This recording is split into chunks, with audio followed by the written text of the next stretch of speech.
Mr. Chairman, sir, since we cannot achieve good objectives with bad tools, and therefore for reprimanding for corruption the law has been made stringent, and I am glad that most of the honorable members have endorsed it. At the same time, sufficient care has also been taken to ensure certain safeguards so that the genuine initiative of a performing officer does not get curtailed, intimidated, or killed.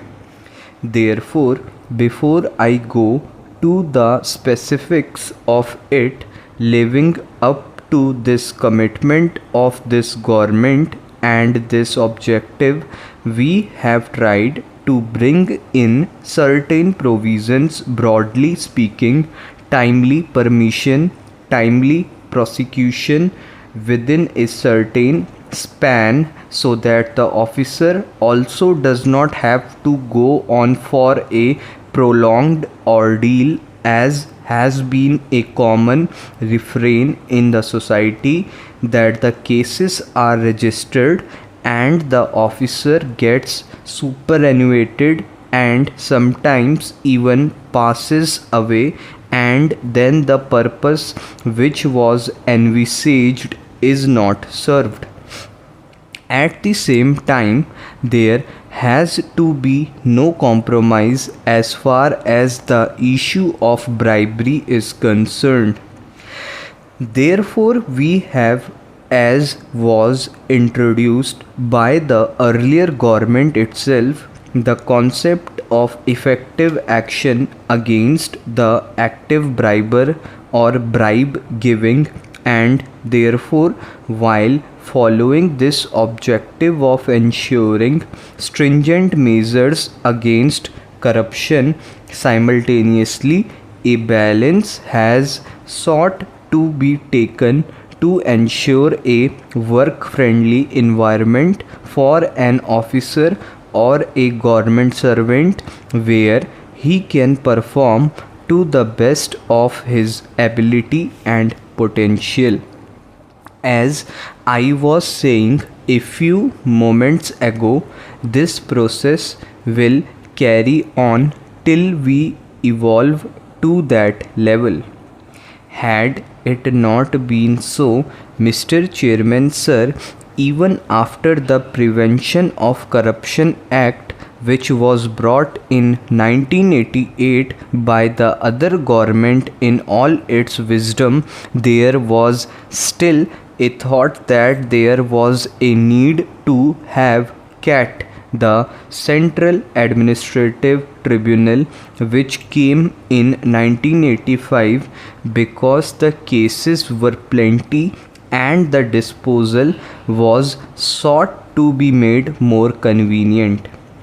In the year 2003, we had the CVC. In 2005, we came with RTI, and in 2014, somewhere around in January or February, the Lokpal Act was brought in. So I agree with what some of the honorable members, even from the other side, have said, that the need to bring in more and more laws sometimes possibly arises because the earlier laws were not found to be adequate or having expected implementation. But then this is a phenomena not only confined to the government or the administration, this is a larger phenomena. With regard to the contribution of the present government, there were certain observations made by the opposition members also, and rightly so, because we have to be politically correct also while we speak to each other, though we all are very constructively cooperative. But I would take your leave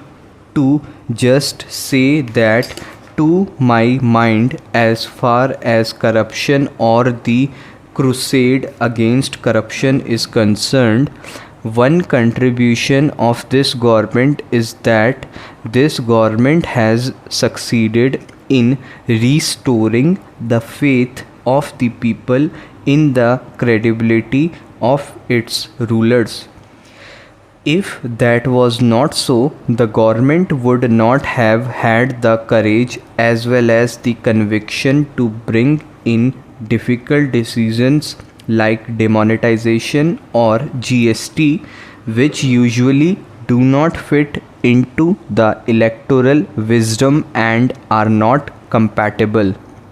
But the government had the conviction and had the courage, and people also appreciated that. Sir, a reference was made to terror funding having been reduced after these measures, and I think today, when we live in evidence-based era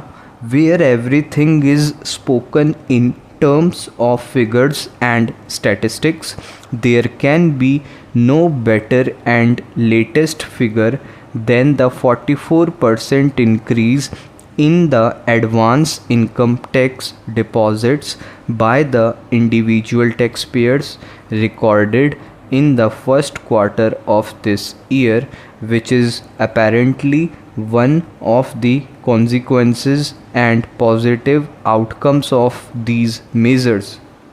Sir, economic measures were referred to, but I think one aspect which did not come into discussion neither from that side nor from this side is that most of the economic measures brought in by this government, namely Ujjwala, Jandhan and others, were not mere economic reforms, but if you see from a wider perspective, they were also social reforms, they were civilizational reforms, and they were also reforms in our economic behavior, and maybe they enabled us from giving up the habit of being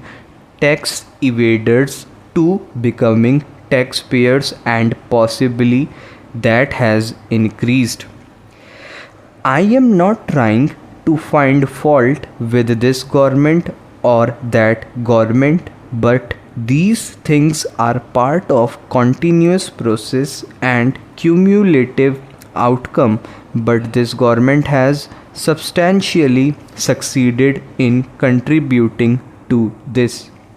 Sir, in a nutshell, I am saying that the economic reforms have gone beyond the realms of economics and have brought in behavioral change as well, which is something very new to the realms of economics.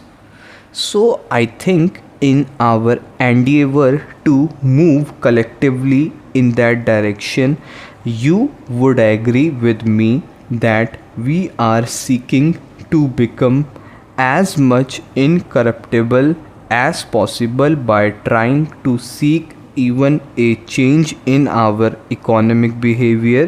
which is not confined only to economics per se.